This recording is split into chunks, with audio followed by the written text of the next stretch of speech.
eba show no so. Now, say Oko France, obviously the biggest media house L'Equipe. Enti say L'Equipe edda wase na oja kwanya. It reflects the state of France, any mood about a certain situation. Enti ene L'Equipe ko wakrata no, the front page, is dedicated to Abanti friend Kylian Mbappé. And me assure say, even though Ghanaians take a French lesson serious, at least the French word adios and gracias there. Yet yes, yeah. And we know the French nika say adios and gracias in the opposite ochre. Now you see, Kylian Mbappé a breaky French for hearts. We're breaking French for hearts because Obia in the last 7-8 years, what follow French football?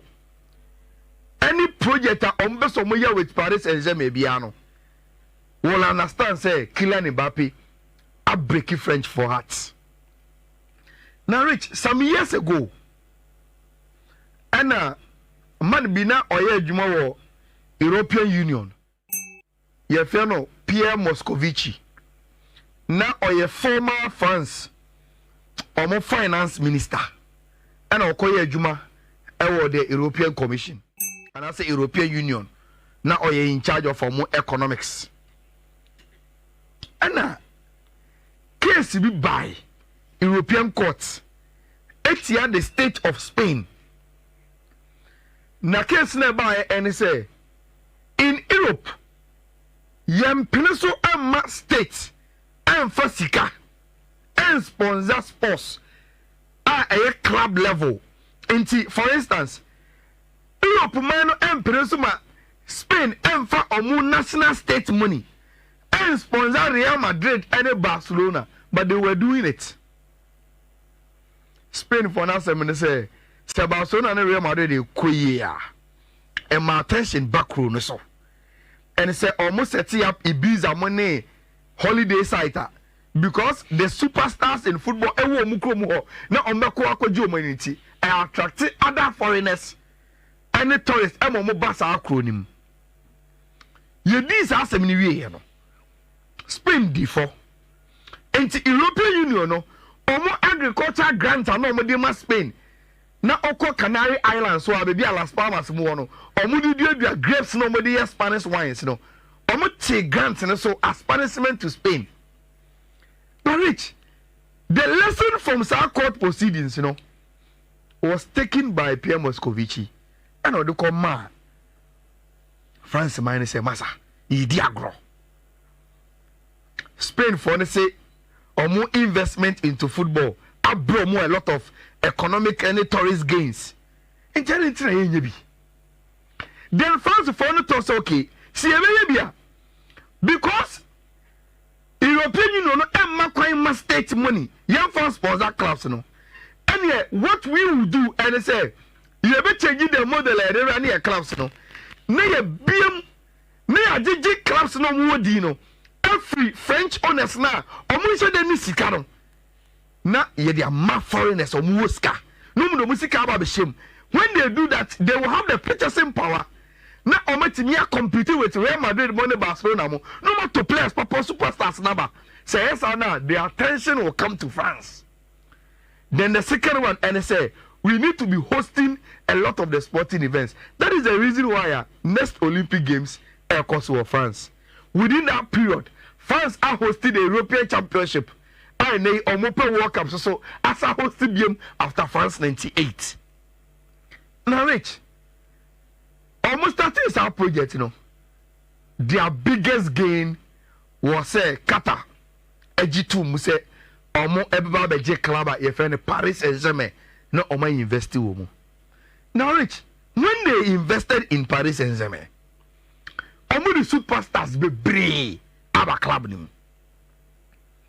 Messi, Neoma, Edson Cavani, what would the book players no? Zlatan Ibrahimovic, why no Montono, and Fanema Paris Saint-Germain. Now,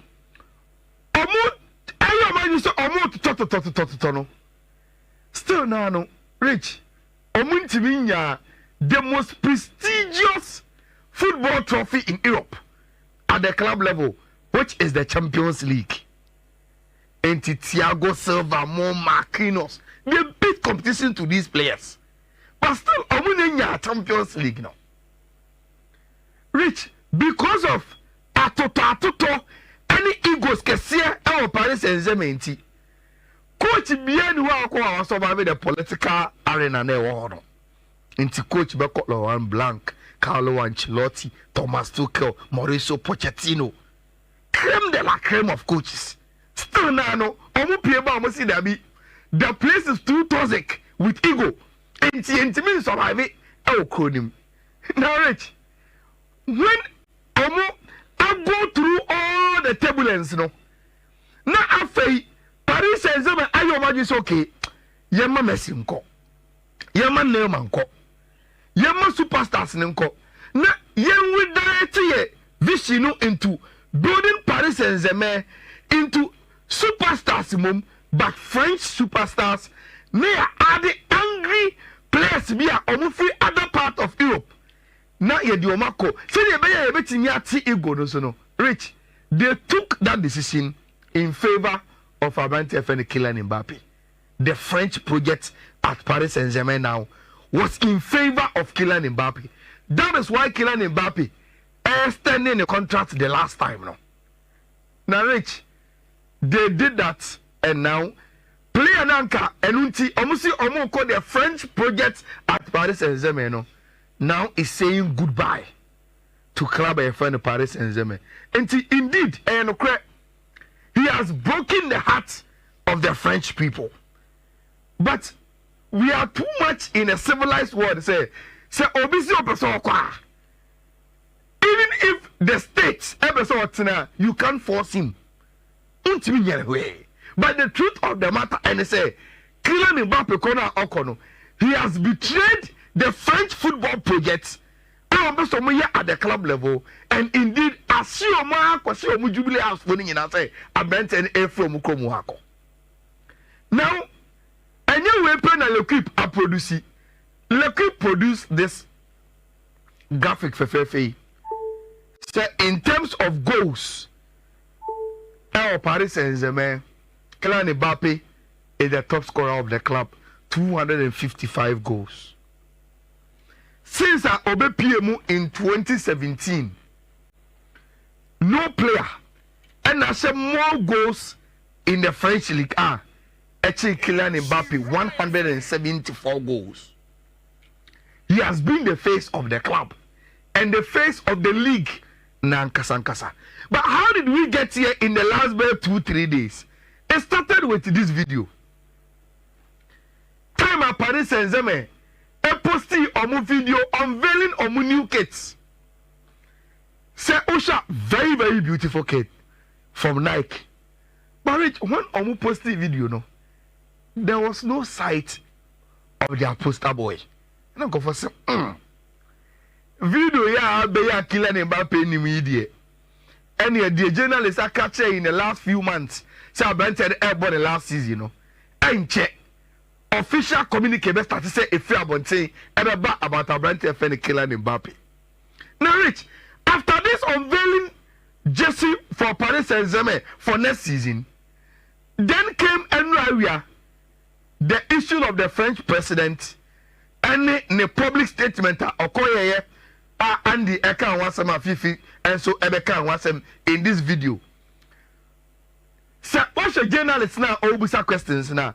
Microphone ekuta journalist no Paris 2024 microphone enti journalist omudwumade nyina is to hype the Olympic Games never. That is the reason why the president decided to speak to the journalist. Who say, oh, this is an opportunity, a state journalist and I mean do gomono. Then journalists no saw message was Rich. he went straight to Emmanuel Macron and Obusa and say, they say, Olympic Games in the so.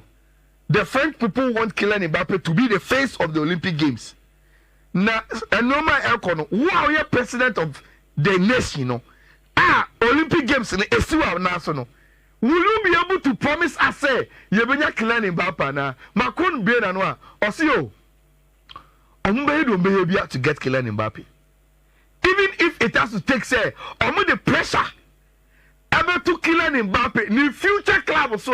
The moment that Macron can future club no say, and I went here no, obey free Paris Saint-Germain. Rich video way and trending way, and a Kylian Mbappé, a release the video. Now I am saying, say he released this video because this video was not recorded and rap.